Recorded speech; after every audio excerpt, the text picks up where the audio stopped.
할렐루야. 함께하는 교회 모든 성도들을 주님의 이름으로 사랑하고 축복합니다. 6월 3일 토요일 아침 큐티를 시작하도록 하겠습니다. 오늘 우리에게 주신 하나님의 말씀은 로마서 4장 13절부터 25절까지의 말씀입니다. 아브라함이나 그 후손에게 세상의 상속자가 되리라고 하신 언약은 율법으로 말미암은 것이 아니요 오직 믿음의 의로 말미암은 것이니라. 만일 율법에 속한 자들이 상속자이면 믿음은 헛것이 되고 약속은 파기되었느니라. 율법은 진노를 이루게 하나니 율법이 없는 곳에는 범법도 없느니라. 그러므로 상속자가 되는 그것이 은혜에 속하기 위하여 믿음으로 되나니 이는 그 약속을 그 모든 후손에게 굳게 하려 하심이라. 율법에 속한 자에게뿐만 아니라 아브라함의 믿음에 속한 자에게도 그러하니 아브라함은 우리 모든 사람의 조상이라. 기록된 바 내가 너를 많은 민족의 조상으로 세웠다 하심과 같으니 그가 믿는 바 하나님은 죽은 자를 살리시며 없는 것을 있는 것으로 부르시는 이시니라. 아브라함이 바랄 수 없는 중에 바라고 믿었으니 이는 내 후손이 이같으리라 하신 말씀대로 많은 민족의 조상이 되게 하려 하심이라.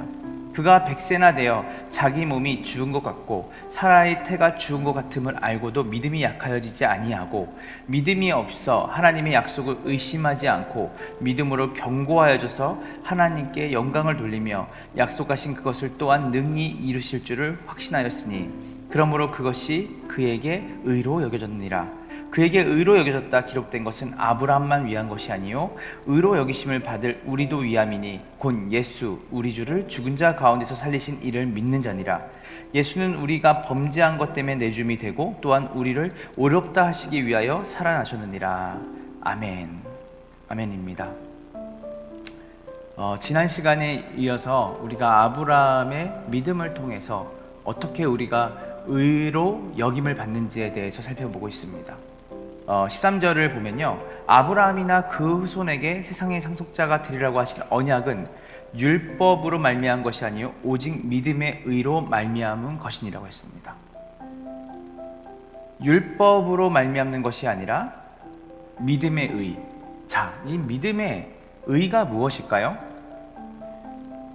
이 믿음의 의는 율법을 의지하고 율법을 통해서 구원을 받는, 율법을 의지하는, 율법을 신뢰하는 믿음이 아니라 오직 예수 그리스도의 십자가의 공로를 의지하는 믿음입니다. 즉, 성경이 말하는 믿음의 의는 전적인 인간의 자기 절망, 자기 부인이죠. 즉, 우리가 행위로는 절대 하나님의 법을 지킬 수도 없고 만족시킬 수 없는 자임을 깨닫는 것이에요. 그럴 때 비로소 무엇이 우리에게 임하는 것이죠? 전적으로 하나님이 우리의 구원을 이루신다라고 하는 전적인 하나님에 대한 의존으로 우리가 의롭다 여김을 받는다는 것을 말하는 것입니다. 이것을 믿는 믿음입니다. 그래서 14절을 보면 율법을 의지하는 사람들이 상속자가 된다면 믿음은 무의미한 것이 되고 약속은 헛된 것이 됩니다. 율법은 진노를 불러옵니다. 율법이 없는 곳에는 범법도 없습니다. 자, 15절에 보면요, 율법은 진노를 이루게 하고 율법이 없는 곳에는 범법도 없느니라. 즉, 이것은 율법의 기능을 얘기하는 것입니다. 율법 자체가 폐기되고 필요 없다는 것이 아니라 율법의 기능은 거울과 같습니다. 거울의 역할이 뭘까요? 거울은 그 거울 앞에 서 있는 사람의 모습을 비치는 거죠. 즉, 율법은 우리가 얼마나 죄인인지를 깨닫게 하는 기능을 하고 있습니다. 우리가 죄인이구나. 하나님 앞에 의롭다 칭함을 받을 수 없는 사람이구나. 즉, 율법의 기능은 우리의 존재가 얼마나 죄인인지를 깨닫게 하고 보게 하는 역할을 합니다.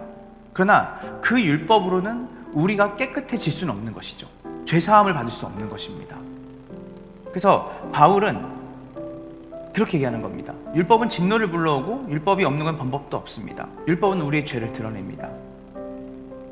그렇기 때문에 율법으로 말미암는 죄사함, 율법으로 말미암는 구원은 우리의 힘으로 그것을 지킴으로 얻을 수 없다라고 얘기하는 것이죠.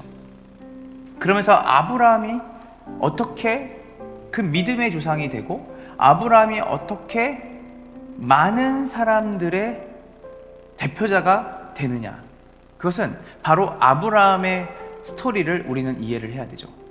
여러분, 아브라함이 어떤 믿음이 있었습니까? 아브라함은 하나님이 자신의 씨를 통해, 아브라함의 자손을 통해 율법이 아니라 죄인된 자신의 상과 앞으로 일어날 모든 자손들, 그리고 죄로 말미암아 타락한 모든 인류가 기다리는 메시아, 구원자가 자신의 자손을 통해서 올 거라고 하는 믿음을 갖고 있었죠. 그래서 실제로 이 17절 이하에 보면요, 아브라함은 믿음을 갖고 있었는데 그 믿음은 무엇이었냐면 자신의 자손을 통해 하나님께서 구원자를 보내실 거라는 믿음이 있었다는 것이에요.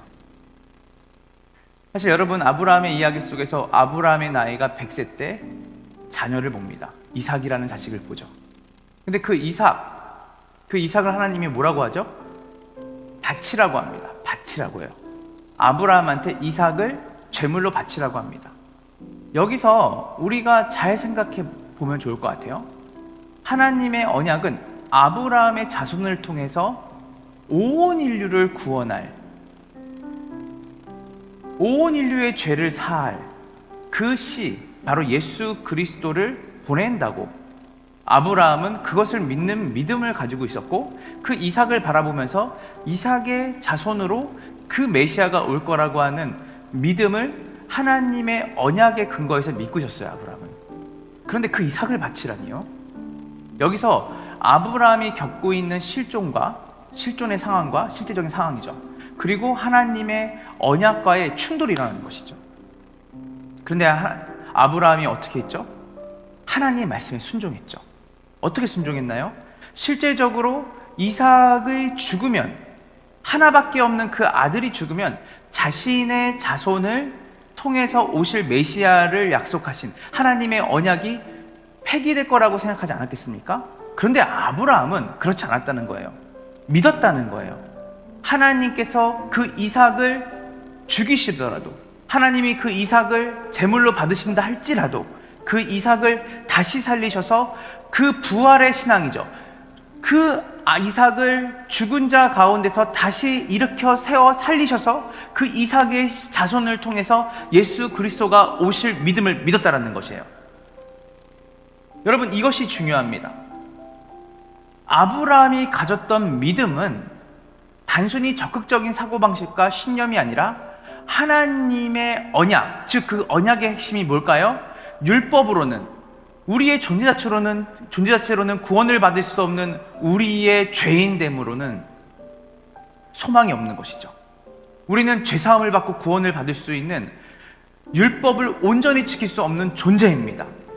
이런 우리에게 예수 그리스도라고 하는 그 하나님이 아브라함의 후손으로 오실 하나님 그 자신의 구원, 그것을 아브라함이 믿는 믿음으로 구원을 받았다는 것이에요. 오늘 이 아침에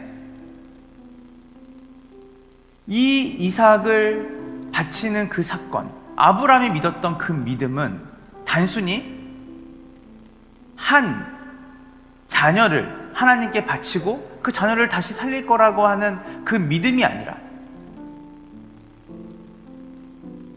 100세가 넘고 더 이상 아이를 낳을 수 없는 그 노 부부의 삶 가운데 하나님께서 죽은 자와 같은 그의 몸에 태문을 여셔서 이삭을 보내시고, 그 이삭의 자손을 통해 예수 그리스도가 오시는 그 믿음, 그분이 우리를, 모든 인류를 구원하실 거라고 하는 그 믿음을 갖고 아브라함은 하나님을 바라봤다는 것이죠. 오늘 이 아침에 우리 함께하는 교회 모든 성도들이 우리의 행위가 아니라 우리가 가지고 있는 그 하나님의 율법이 우리를 구원하는 것이 아니라 오직 하나님의 그 기준을 만족시키시고 하나님의 그 능력과 권세를 가지고 우리의 죄를 위해 십자가 달려 죽으신 그 예수 그리스도를 믿는 믿음으로 오늘 하루 복되게 또 그 예수 그리스도를 드러내며 그 예수 그리스도께 감사하며 찬양하며 살아가는 함께하는 교회 모든 성도들 되기를 주님의 이름으로 축원합니다. 함께 기도하겠습니다. 하나님 감사합니다. 아브라함은 율법으로 구원을 받고 율법을 기대어 살았던 사람이 아닙니다. 아브라함에게는 믿음이 있었습니다. 그 믿음은 아브라함뿐만이 아니라 아브라함의 육의 자식들뿐만이 아니라 아브라함과 같은 믿음을 가진 모든 사람에게 구원을 주시는 하나님의 능력입니다. 그것은 바로 아브라함의 자손으로 오실 예수 그리스도를 믿는 믿음입니다. 다른 길은 없습니다. 우리의 존재 자체에서 나올 수 있는 어떤 힘과 능력으로 구원을 받는 것이 아니라 단 하나의 믿음이 우리를 구원에 이르게 합니다. 그것은 바로 오신 예수 그리스도를 우리가 구주로 믿고 그분만이 하나님을 만족해 하는 하나님의 그 정의와 하나님의 사랑을 우리 가운데 보여주고 나타내고 드러내므로 우리를 구원하실 유일한 구원자의 심을 믿는 그 믿음으로 오늘 하루 우리의 삶을 살아갈 수 있게 하여 주시옵소서. 더불어 예수 그리스도를 바라봄으로 또한 예수 그리스도를 믿는 것이 우리의 삶에 어떠한 형이상학적인